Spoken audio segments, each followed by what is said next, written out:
నమస్తే, welcome to our channel. నేను మీ అనిల్. మనతోని సుప్రీంకోర్టు న్యాయవాది నేరెళ్ళ మల్యాద్రి గారు అయితే ఉన్నారు. చాలా విషయాలు అయితే తెలుసుకుందాం. ఒక ముఖ్యమైన విషయం చెప్పాలి మీకు. బంగ్యాక్ సంగతి సినిమాలు తీశారండి.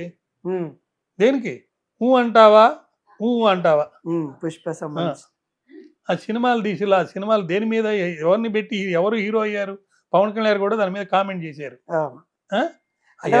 ఆ ఎర్రచందనం ఏమైపోతుందండి?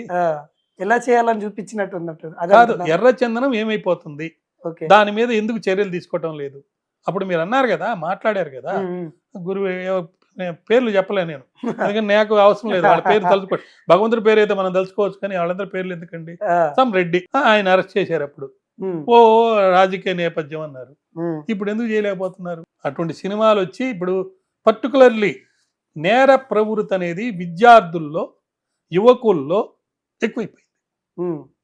దాన్ని కట్ చేయాలంటే ఈ నాక్రోటిక్ డ్రగ్స్కి సంబంధించి ఉక్కుపాదం ఇక్కడ చూడండి, ఇక్కడ తెలంగాణ రాష్ట్రంలో దాని మీద ఒక చర్య తీసుకున్నారు, అప్రిషియేట్ చేస్తున్నారు అందరూ. సినిమా యాక్టర్లను కూడా పట్టుకున్నారు, వేరే స్టేట్కి వెళ్తే పట్టుకున్నారు. ఎందుకు వేరే స్టేట్కి వెళ్ళారు బర్త్డే పార్టీకి? ఇక్కడ వేస్తే పట్టుకుంటారు. హై ఇన్ఫ్లుయెన్స్ ఉన్న వాళ్ళని కూడా పట్టుకున్నారు. ఎవరైనా మనం కరెక్ట్గా చేస్తే మనం దాన్ని అప్రిషియేట్ చేయొచ్చు. ఇక్కడ చేసే తప్పులు ఇక్కడ జరుగుతున్నాయి, అది వేరే విషయం. మా మనవి మీ ద్వారా ప్రజల కోసం చెప్పేది ఏంటంటే, ఒక మంచి అవకాశం. మీరే చెప్తున్నారు, ఒక దుర్మార్గుడు పోయారు, మేము మంచి వాళ్ళం వచ్చాము, దేవుళ్ళు లాంటి వాళ్ళం అన్నాను. అవును, మీరందరు దేవుళ్ళే. మాకు కావాల్సింది ప్రజా సంక్షేమం. ప్రజా సంక్షేమం ఎలా వస్తుందంటే మళ్ళా రాజ్యాంగంలోకి వెళ్ళాలి. పుస్తకాలు అందరూ చూపిస్తున్నారు, రాజ్యాంగం బుక్, ఆ బుక్ చూపిస్తున్నారు. ఆ బుక్ లో ఉన్నదాన్ని ఇంప్లిమెంట్ చేయండి. బుక్ లో ఏం చెప్తుంది? Law is important, fundamental rights are important. ఓటేసే కదా అంటారు చూడు, ఓటేసేదాకా ఓటేసాక ఓటి మల్లన్న, ఓటేసినాక బోడు మల్లన్న అనేలాగా కాకుండా, ప్రజలు మిమ్మల్ని, మీ బాధల్ని, మీ కష్టాలని, మీరు జైల్లో పడిన నరకాన్ని, మీరు జైల్లో పడిన ఇబ్బందిని చూసి మీరు గర్వపడేలా కంటే ఇంకా ఉన్నతమైన రీతిలో, ఎక్కువ రీతిలో మిమ్మల్ని గెలిపించారు. అవును, మీరు కూడా కష్టపడుతున్నట్టుగా ఇన్ఫర్మేషన్స్ వస్తున్నాయి. కానీ రాజకీయాలకి తలగొద్దు.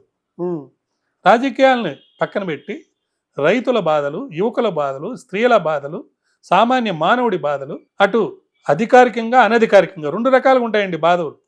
ఆ బాధలు తీర్చి యువతకి ఉద్యోగం కల్పించి, మీరు ఇచ్చే మెయింటెనెన్స్ నెలకిచ్చే 3,000 వాళ్ళకి పడలేదండి. మీరు ఇచ్చే భోజన సదుపాయాలు వాళ్ళకి కాదు. వాడు సోర్స్ ఆఫ్ ఇన్కమ్ వాడికి ఉండాలి. సోర్స్ ఆఫ్ ఇన్కమ్ ఇప్పుడు ఉండాలంటే, ఇప్పుడు టెక్నాలజికల్గా అంటే ఐటీ రంగంలో చాలా ఇబ్బంది కష్టాలు వచ్చినాయి కాబట్టి ఎంటర్ప్రినర్స్కి సపోర్ట్ చేయండి. అన్ని పట్టణాల్లో ఏమేమి మౌలిక సదుపాయాలు లేవు, ఏ సదుపాయాన్ని మనం చేస్తే ఎన్ని ఉద్యోగాలు వస్తాయి అనేది మీరు ఆలోచించి పాటించి కనుక చేస్తే ఖచ్చితంగా రాష్ట్ర అభివృద్ధి జరుగుతుంది, తద్వారా దేశాభివృద్ధి జరుగుతుంది. మాకు ఎవరు ప్రైమ్ మినిస్టర్ అయినా పర్వాలేదు, ఎవరు ముఖ్యమంత్రి అయినా పర్వాలేదు, మాకు కావాల్సింది ప్రజాపాలన అక్కడ ఉండాలి, డెమోక్రసీ అనేది కలగాలి.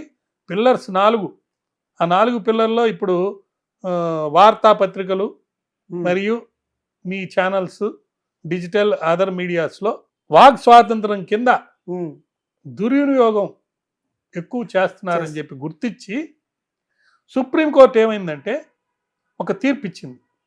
మతద్వేషాలు, సమగ్రత, జాతీయ సమగ్రతకి రక్షణ లేకుండా పోయే పరిస్థితి వస్తే ఎవ్వరి కంప్లైంట్ అవటం లేదు, సుమోటో కేసులు రిజిస్టర్ చేయండి అని చెప్పి ఒక తీర్పు ఇచ్చింది.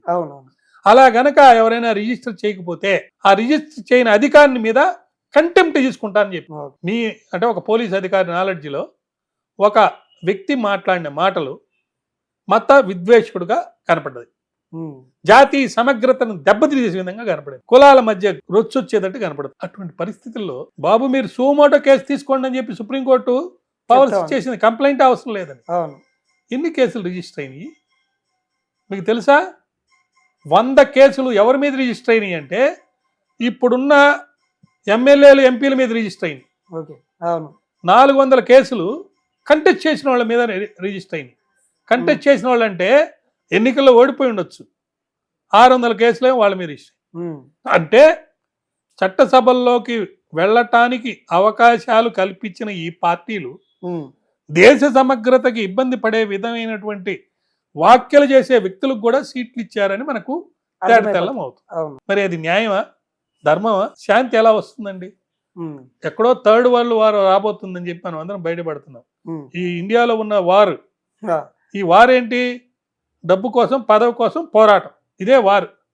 దానికోసం కులమత జాతి ధన భేదాలు లేకుండా ఒకరినొకరు పొడుచుకోవడం అంటే కత్తితో పొడవలేదండి. అవునవును. మీ కరెంటు బిల్లు మా ఊర్లలో ఏం చెప్తారంటే, ఆ, కొట్టబడలేదు, తిట్టబడలేదు, వాడు ప్యాకెట్ మీద కొడితే, అంటే వాడికి డబ్బులు జోబు మీద డబ్బులో కొడితే, డబ్బు లేకపోతే ఇంకా వాడు ఆటోమేటిక్గా ఇబ్బంది పడిపోతాడు, అవును. కష్టాలు ఏదైనా పడిపోతాడు. బిల్లుతో కరెంట్ బిల్లు దా లేకుంటే ఇంటి పన్ను. అంతే. కరెంటు బిల్లు, చెత్త బిల్లు, మళ్ళా సంక్షేమ బిల్లు అని చెప్పి ఒకటి, అదని ఇదని, లేకపోతే మీకు కారు ఉంది కాబట్టి మీకు లోన్ ఇవ్వని, ఆ, ఏదో ఒకటి పెట్టి. కారు ఉన్న వాళ్ళు ఎంతమంది ఉన్నారండి? 3% ఉన్నారు. ఆ, ట్యాక్స్ కట్టేది వాళ్ళే పాపం. ఉమ్, వాళ్ళకి అన్ని రోగాలన్నీ అంటగడతారు, అన్ని ట్యాక్స్ అంటగడతారు. మధ్య తరగతిలో వాళ్ళు కారు ఉంచకూడదా? కారు రాగానే వాడు పోతాడు కాబట్టి వాడి పేరుతో పెట్టుకోవడానికి ఎవరి పేరుతో కారు పెట్టుకోవచ్చు. చూశాను ఈ మధ్య స్టాటిస్టిక్స్ చూస్తే 3.7%కి కారు ఉంది. సార్, ఫైనల్ గా ఆంధ్రప్రదేశ్ అభివృద్ధి కావాలంటే ఏం చెప్తారు మీరు? చంద్రబాబు నాయుడు కానీ ఇప్పుడు అధికారంలో ఉన్న నాయకులకి నేను ఎవరికి ఏం చెప్పడం లేదండి. మీ ఆత్మ పరిశీలన మీరు చేసుకోండి. భారతదేశ సంస్కృతి సాంప్రదాయాలు ఎవరికైనా ఇచ్చేదే కానీ పుచ్చుకునేది కాదు. ఇప్పుడు నేను ఒకటి చెప్పాలి మీకు. కేరళలో అనంత పద్మనాభ స్వామి టెంపుల్ ఉంది. అవును. నేను వెళ్ళాను అక్కడికి.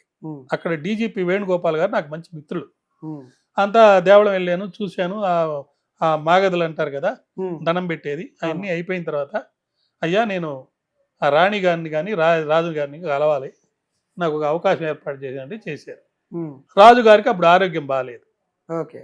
బాగాలేనది వాళ్ళ చెల్లెలు, ఆ చెల్లెల బిడ్డలు, ఆ బిడ్డ వర్మగారు ఉమ్, వారు చూస్తున్నారనంటే వాళ్ళ ఇంటికని బయలుదేరి వెళ్ళాం. ఓకే. వాళ్ళ ఇంట్లోకి వెళ్ళాలంటే వాళ్ళకి అప్పుడు రాజా ప్రివీ పర్స్ కింద మంచి ఇల్లు ఇచ్చారు. ఆ ఇంట్లోకి వెళ్ళాలంటే 4 దావులు.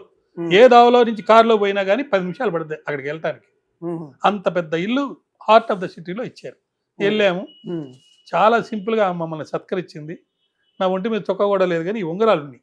ఉమ్, సో ఆమె నన్ను చూసిన తర్వాత ఇట్లా ఒక ట్రస్ట్ పెడదామంటే నేను నాతో మాట్లాడటం జరిగింది. ఓకే. ఇవన్నీ అఫీషియల్ కాబట్టి చెప్తున్నా. అలాగే అమ్మ పెడదాం పద్మనాభ స్వామి టెంపుల్కి సంబంధించి అని అనుకున్నాం. మీరు అంత ధనికులు కాదమ్మా నేను. ఎవరు ధనికులు? మన ఇద్దరిలో చూడండి, మీ చేతికి ఉంగరాలు ఉన్నాయని చెప్తూ ఆమె ఒక చక్కటి మంచి సందేశాన్ని, భారతదేశం, భారత మాత, భారత జాతి గుర్తుపెట్టుకునే సందేశాన్ని చెప్పింది. 2 విషయాలు చేశారండి మా పూర్వీకులు రాజ్యం వెళ్ళేటప్పుడు. ఒకటి మరణ దండన రద్దు చేశారంట. ఓకే. మరణదండన. ఏదైనా తప్పు చేస్తే ఒక మనిషిని ఉరి తీసే దండన్ని రద్దు చేశారు. నాకు పుస్తకం కూడా ఇచ్చింది, నా దగ్గర ఉంది ఆ బుక్ ఇక స్టిల్. ఓకే. రెండోది ఒక మంచి విషయం చెప్పింది. పద్మనాభ స్వామి టెంపుల్లోకి ఎవరైనా వెళ్ళినా మా కుటుంబం తరపు నుంచి తిరిగి వచ్చేటప్పుడు, అంటే దర్శనం చేసుకొని వచ్చేటప్పుడు కాళ్ళు చేతులు కడుక్కొని వచ్చేవాళ్ళట. ఉహు, దేనికంటే ఒంటి మీద ఉన్న ఆభరణాలన్నీ అక్కడ ఇచ్చేసేసి తిరిగి వచ్చేటప్పుడు అక్కడ మట్టి రేణువులు ఏమన్నా కాళ్ళకి చేతికి తగిలితే స్వామివారిది మనం తీసుకొస్తే అది అపహారము, ఉమ్, అది దొంగతనము అని చెప్పి వాటిని అక్కడ వదిలేసి వచ్చేవాళ్ళు. చేతులు కాళ్ళు కడుక్కొని వచ్చేవాళ్ళు. ఆహా, స్వయంగా నాకు చెప్పింది ఆయన. ఓకే. నేను విని ఆశ్చర్యపోయాను. ఆ, ఇప్పుడు మనం ఎక్కడికి పోయినా వాడేమి ఇస్తాడు, వీడేమి ఇస్తాడు, ఇది తిందామా, అది తిందామా, అధికారం వస్తుందా లేదా అని చెప్పి ఆలోచించే వాళ్ళమే కానీ ఆ, మన జాతి, భారతదేశం, భారత మాత, ఇతరుల దగ్గర నుంచి మనం ఏం పొందాలంటే వాళ్ళకి సహాయం చేసి ఉమ్, మనం ఆనందం పొంది ఆనందాన్ని అందరికి పంచేదే. రాజకీయంలో ఉన్న వాళ్ళకి కూడా నా మనం ఏంటంటే, ఆ అమ్మగారు వర్మగారి తల్లి ఉమ్, ఇంకా వాళ్ళు ఉన్నారు. మొన్న ఈ మధ్య సుప్రీంకోర్టులో కూడా కేసు వాళ్లే గెలిచారు. అనంత పద్మనాభ టెంపుల్ యొక్క పర్యవేక్షణ వాళ్ళ దీంట్లోనే ఉంది. కాబట్టి మనము మన టెంపుల్స్ ద్వారా, మన సంస్కృతి ద్వారా మనం నేర్చుకున్నటువంటి దీన్ని ఇన్కల్కేట్ చేయండి అందరు రాజకీయ నాయకుల్లో. ఉమ్, మీరు అధికారంలో ఉన్న వాళ్ళు కానీ ఆయన ట్రైనింగ్ ఇప్పిస్తుంటారు. చంద్రబాబు నాయుడు గారు ఎప్పుడు ప్రభుత్వంలో ఉన్న అవును. ఎక్స్పర్ట్స్ని తీసుకొచ్చి ఐఏఎస్ ఐపీఎస్ ఆఫీసర్స్కి, నెక్స్ట్ జడ్జెస్కి, మళ్ళా ఎమ్మెల్యేస్కి, ఎంపీస్కి వాళ్ళతోటి ఇంటరాక్షన్ చేసి, నాకు తెలుసు నేను చాలా వాటికి అటెండ్ అయ్యాను. ఉమ్, సో వాళ్ళల్లో ఉన్న స్కిల్స్ డెవలప్ చేసేదానికి, ఆ స్కిల్స్ డెవలప్ చేసే దాంట్లో భాగంగా వాళ్ళల్లో ఉన్న మొరాలిటీని, ఉమ్, వాళ్ళల్లో ఉన్న నేషనాలిటీని, అవును. వాళ్ళల్లో ఉన్న దేశభక్తిని కూడా పెంపొందింపజేయండి. ఒక సర్దార్ వల్లభాయ్ పటేల్, ఉమ్, ఒక నెహ్రూజీ, ఇంకా చెప్పుకోవాలంటే ఇందిరాగాంధీ, ఇంకా చెప్పుకోవాలంటే లాల్ బహదూర్ శాస్త్రి, ఉమ్, చంద్రబోసు, ఇలాంటి నాయకుడు, సరోజిని నాయుడు దేశం కోసం తన అసువుల్ని, ఏమండి పొట్టి శ్రీరాములు గారు, అవును. ఇటువంటి వాళ్ళందరూ ప్రాణాలను సైతం త్యాగం చేసిన వారు కదే ఉమ్, మన నాయకులు. అవును. పొందిన స్వతంత్ర ఫలం అందకపోవుట ఏమిటది. ఇది నా పాట, నేను రాసి పాట 15 ఏళ్ల క్రితం రాసిన పాటలో ఉమ్, ఒక వీడియో క్యాసెట్ అప్పుడు రిలీజ్ చేస్తే, మహనీయులు ప్రాణాలను సైతం త్యాగం చేసిన వారు కదే పొందిన స్వాతంత్ర ఫలం మనకు అందకపోవుట ఏమిటదని క్వశ్చన్ చేస్తే ఈ రోజుకి నాకు ఆన్సర్ దొరకలేదు, దొరుకుతుందని నమ్మకం లేదు. నమ్మకం. మనం స్వాతంత్రం అనుభవిస్తున్నామా లేదా, ఆ, నిజమైన స్వాతంత్రం ఉందా లేదా. ఒక నిజాయితీ పరుడుగా నేను ఒక జడ్జిగా ఉద్యోగం చేస్తే జిల్లా క్యాడర్లో రిటైర్ అయితే నాకు వచ్చింది 60 లక్షల రూపాయలు. ఆ, దాంతో ఇల్లు కూడా కొనలేకపోయాను. తల్లిదండ్రులు ఇచ్చిన ఒక స్థలంలో ఇల్లు కట్టుకున్నాను. ఉమ్, మరి కోట్ల రూపాయలు చిన్న చిన్న కార్పొరేటర్గా అయినోడు కూడా మరి ఎలా సంపాదించగలుగుతున్నారు. 1750 కోట్ల రూపాయలండి, అవును. 2 లక్షల కోట్ల రూపాయలండి. ఉమ్, 2 లక్షల కోట్ల రూపాయలు అంటే ఒక సంవత్సరం ఆ యొక్క దాన్ని ఏమంటారు బడ్జెట్. అవును. అంత డబ్బు గురించి నేను మీరు మాట్లాడాల్సిన పరిస్థితి రావడం ఒక దౌర్భాగ్యం. దీన్ని ఎంతమంది చూస్తారో నాకు తెలియదు, కానీ మీ ఛానల్ పేరు రెడ్ టీవీ కదా, రెడ్ టీవీ ఛానల్ ప్రేక్షకులందరికీ నా మనవి ఏంటంటే మీరు అందరికీ దీన్ని పంపించండి. దీనిలో కూలంకుషంగా నేను అన్ని విషయాలు చెప్పాను. ఒకవేళ నేను చెప్పిన వాటిల్లో ఏమైనా తప్పులు ఉంటే నాకు తెలపండి, దాన్ని కరెక్ట్ చేసుకొని మరో మళ్ళీ మీకు మీ ద్వారానే చెప్తాం. అమౌంట్లు చెప్తున్నాము, కేసులు చెప్తున్నాము, వ్యక్తిగతంగా చెప్తున్నాము, సామాజికంగా చెప్తున్నాము, మిమ్మల్ని అందరినీ బతిలాడుకుంటున్నాము, రిక్వెస్ట్ చేస్తున్నాము. అలా చేయకపోతే